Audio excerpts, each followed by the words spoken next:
we'll take questions from the media. Well, we're excited to be here. First Pac-12 Media Day. So exciting. I think back to a year ago at this event, so much has changed. With the two new teams coming in, how competitive it's going to be. I got to think as you look at it, it's the most competitive the conference has ever been in its history, and we're excited to be part of that. Obviously, a lot of credit goes to Larry Scott and his staff for not just expanding the conference, but so many ideas outside of the box. The Friday night championship game, where we know there's football being played, it's very exciting. To be part of that is pretty special. Right now, as we look at USC, there's a lot of great things going on. Starting with the John McKay Center, $70 million facility, 110,000 square feet. It's ahead of schedule. It's moving along. All of our student athletes will be housed there, and it's going to be real special. As we look at USC over the years, the one thing that we didn't have is we were behind facility-wise. And so this allows us to catch up with other people and hopefully even move past the majority of them. Also, welcoming our signing class. This is a very deep class coming in. It will address a lot of our issues. Most of those guys are on our campus now, and to have those guys in fall camp will really help us in a lot of areas, especially in the front seven on defense and with the offensive line. And also to increase our speed. I think there's some skilled guys in this class that really can help us play faster and be more explosive on offense especially. As we look at also in this offseason, 9 more players being drafted, as many as any team in the country. I think that speaks volumes for USC. You continue to get the questions about player motivation and not being able to play in a bowl game, but the majority of our guys that come to SC come to get their degree from USC and come to play in the NFL, and so to have 9 more guys drafted, that now makes USC to have the most draft picks in the history of college football, I think speaks volumes, and we look to continue that. 22 players will return that have started for us before. And so some of those guys only 1 or 2 games, but we do have a lot of experience, guys that have been in our system. And so as we go into our second year, we look for those guys to be leaders, but there are a lot of areas where guys have played for us more than we had going into last offseason. As far as the appeal process, we're glad it's over. We're disappointed in the decision, but it is what it is, and we worry about what we can control. We're moving forward, and at least we know what it is now, and so it's not hanging over our head. We don't have to deal with what may happen. We've had a very specific plan in place since the decision first came down before the appeal of how to deal with this. I think we're maximizing it by what we've done and what we're going to continue to do to make the most out of it. Very proud of our players as you look over the last year and a half of how they've handled themselves in these trying times. It's a privilege to play at USC and to be a student athlete there. And so you saw an incident happen here lately. I think that we dealt with that with Mark Tyler in a very swift manner, and we took it very serious. When you play football at USC, you represent a lot of great players, but you represent a very powerful alumni. And so after watching what Mark did, none of us felt good about it. The decision that Pat Hayden and I made together, we're on the same page, and Mark has to get right. So until Mark gets right, he won't be back with our program. And so 1-game suspension is one thing, but to go on top of the 1-game suspension and to not let him train with our guys, will set him back, and so hopefully he'll get right. Last thing, to be in our second year for our staff, to be around each other, learn about each other going into the second season, but most importantly our players. We had never been on the field with these guys before a year ago, and so we hadn't been to battle with them, and so we know a lot more about our roster, and going into the second season this fall, it's going to really help us as we figure out where to put all these new guys and where do we put everybody in place. As you look at our offense, 5 returning starters that come back that hopefully will continue to improve on last year. We improved in almost every offensive category last year, starting with up front. Khalid Holmes will move to center. This is a very important move for us. We do a lot of stuff in our offensive system.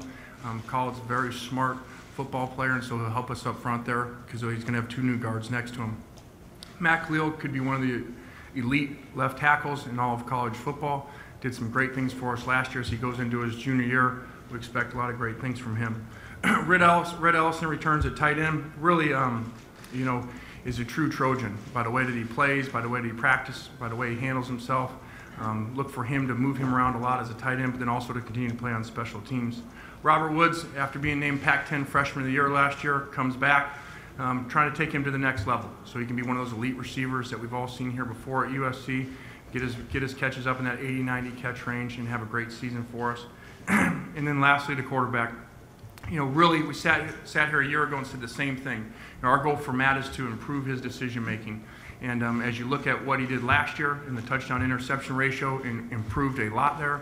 And now we need to go to the next level. So he can have one of those seasons like we've seen here before with Carson or Leinart or John David or Mark Sanchez, have one of those elite seasons coming up this season. Obviously, our other positions, there's a lot of inexperience there, especially with the offensive line, so a lot of those new guys are going to have to be plugged in. On defense, we have to improve everywhere on defense. This really, as we go back, this hurt us so many times last year. You look at if we just played 2-minute defense, and in the games, we can be 11-2. And so there's a lot of areas to address, but specifically on defense, our back end, 2-minute defense and the explosive plays. We gave up so many explosive plays last year. I think our defense line has potential to be a very strong group. We moved Devon Kennard from middle linebacker to defensive end. I think as you look at this conference, how it's spread out, it's not like it was when we were here before. And so it's more important to not have big linebackers, but to have fast defensive ends. So we put him back to defensive end, which is where he's played before his whole high school career. So with him there, with Nick Perry and Wes Horton, we think that's 3 really premier defensive ends there.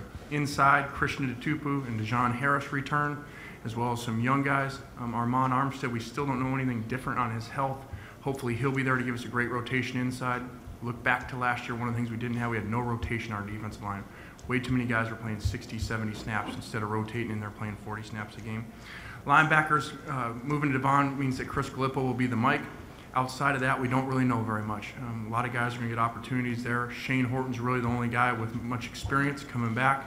And then we have 2 redshirt freshmen in Deion Bailey and Hayes Pollard that had very good springs that we look for out of them, including 3 incoming true freshmen at linebackers. The DBs, TJ McDonald, really hoping for an All-American season out of him.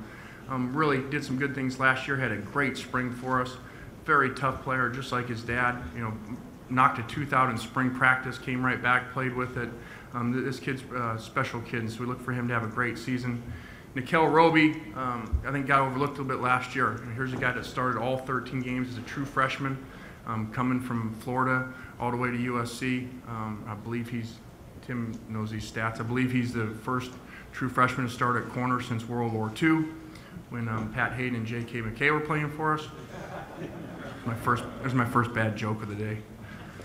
The other safety spots all up for grabs, as well as the corners. And with Nikel, we look for him to have a great season, as well as use him on returns. Special teams look to be improved there. I think this is where we improved the most from the year before we got here to last year was our special teams. John Baxter came in from Fresno State, where he'd been for 13 years. We blocked 9 kicks last year. Really did a good job. We're going to have to break in 2 new kickers, and a new kicker and a new punter. So that'll be a big challenge for us there. And in closing, really just to get back to the field. So much stuff in this offseason going on with USC and around us that I really think is behind us. And so we can get back to the field, hopefully have no distractions, and just get back on the field and coach and our players play, which is why we came here.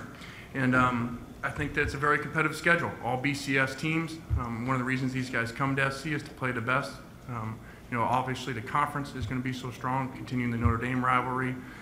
It's going to be a very competitive year for us. And then to have the NFL back, it's something that's real special to all of us. Obviously would be missed, so it's great to have that back. So with that, I've eaten up all the time, so there's no hard questions you can ask me right now. So we have 1 minute left, and Matt's going to announce he's coming back for his senior year. Every time he says that. You're up. Oh, a statement? Well, go ahead. Do you have a statement or questions? We'll take questions from the group. Okay. Question right here in the front.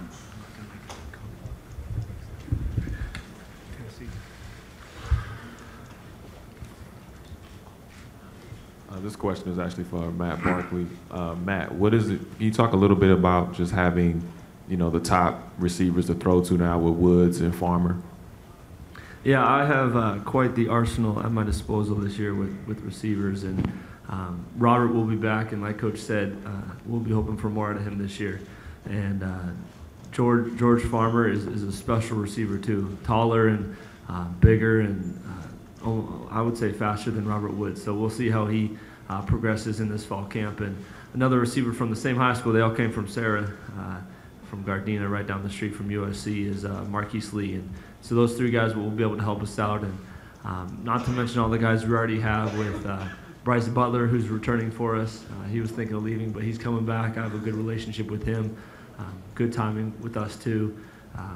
Markeith Ambles is going to be a great receiver for us.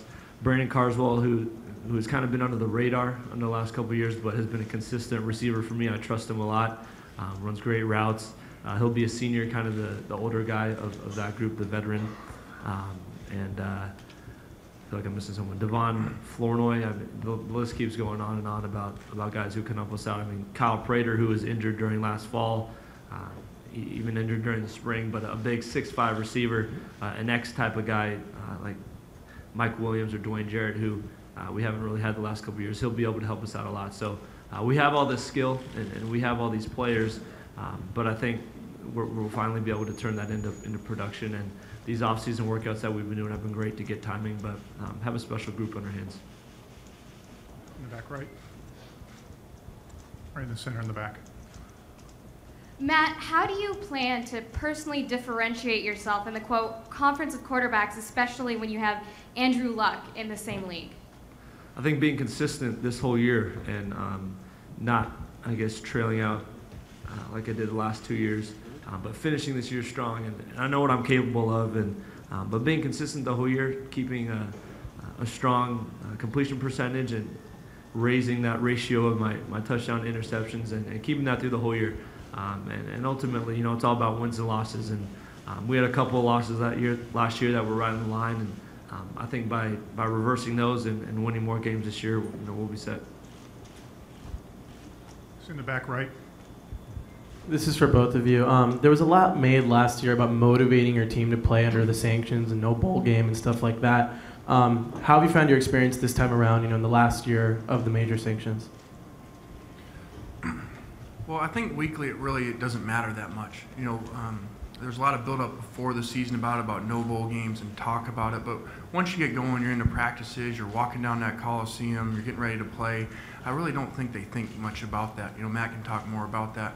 And then, as I mentioned before, our guys come to USC to get a degree from a private university and to go to the NFL. And that's still there for them, so none of that's changed.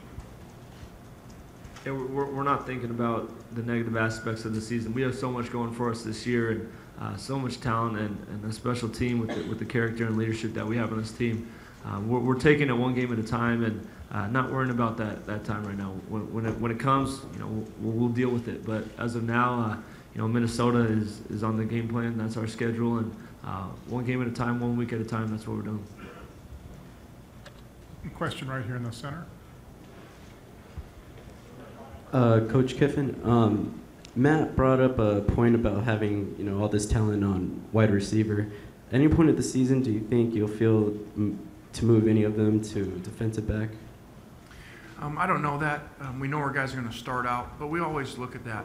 Marquise Lee's a guy like that who was a great safety as well in high school, and so we'll always look at that and we'll figure it out. But we want to bring him in for the position we think they're going to play first and then figure that out as we go. A lot of times that will be more of a spring experiment. We'll leave someone somewhere for the fall, and then in the spring, after their first year, move them around and see what else they can do.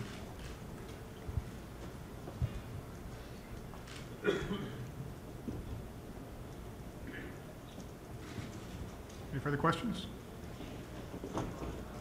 Got one up here on the right, second row. Coach Kiffin, last year I asked you to give me one myth that you would like to debunk, and you told me you'd get back to me. Ooh. And so it's a year later, and I'm wondering if you can answer the question now, or if you maybe perhaps like Matt to answer that. I'll let Matt answer that. I think I said the same thing last year. One myth. Well, he's in the same place for 2 years in a row now, which is good. Thanks. I'm happy. That's good. I'm the same coach for 2 years in a row now. We're progressing. Any further questions? Right. We'll take one more in the back right.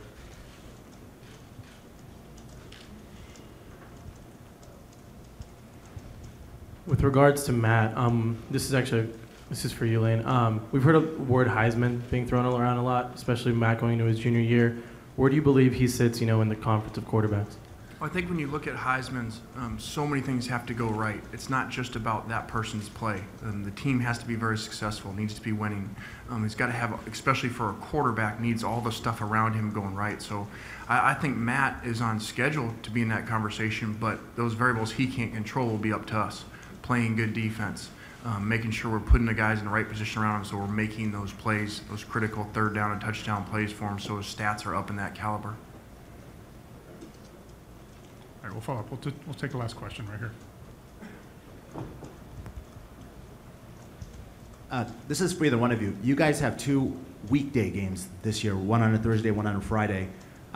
Wondering how that affects you guys through the season to have 2 times where your regular schedule is going to get completely disrupted. Yeah, it is a little bit different for us, especially this year because of our schedule of going to the morning format of morning practices, something we've been trying to do for the last couple of years, but it takes a year, as he says, to stay somewhere for a second year to get it in place with your class schedule. So we're going to that, but that does make it a little bit more difficult because they're missing certain times, but it really isn't that big of a deal, and I think as you look at it a lot of times, it actually helps you because as coaches, I think we do too much a lot of times, and we practice too much, too long and too hard, especially us, where we're at, and so this actually makes us pull back from our players to keep them fresh. All right, Coach, Matt, thank you very much. Thanks, guys.